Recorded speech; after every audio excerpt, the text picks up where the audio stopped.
I would like to present a statement from the United Workers' Party condemning Richard Frederick's continued attacks on women and promotion of racism in this country.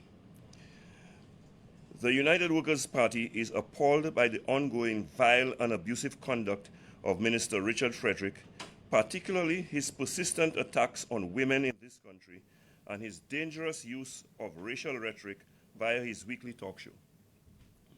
The most recent example of this disgraceful behavior was his racist and deeply offensive attack on Mrs. Marcella Johnson, the UWP's endorsed candidate for the constituency of Gros Islet. Mrs. Johnson, an accomplished Saint Lucian entrepreneur, is dedicated to community upliftment and empowerment of young people, especially young women. Mr. Frederick's demeaning and racially charged comments towards her are not only unbecoming of a sitting minister of government handpicked by the Prime Minister, but serve to divide our people and undermine the dignity of our political discourse. What is most disturbing is the deafening silence and, worse, the expressed support of Prime Minister Philippe J. Pierre and Deputy Prime Minister Dr. Ernest Hille.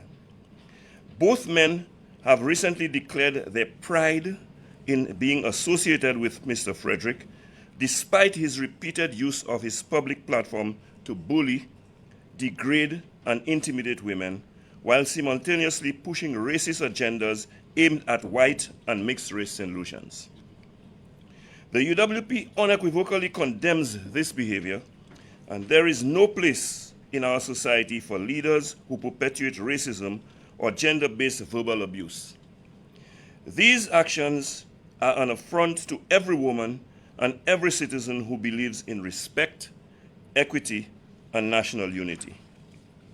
We call on the Prime Minister and his cabinet to publicly disassociate themselves from Richard Frederick and his appalling conduct. Their continued silence and implicit endorsement are nothing short of cowardice and complicity. The United Workers' Party remains committed to building a St. Lucia where every citizen, regardless of gender, race, or political affiliation, is treated with respect and dignity. And thank you. Now, ladies and gentlemen, I will call on the Deputy Political Leader, Guy Joseph, who will address you on the issue of the high cost of gas in this country. Mr. Joseph.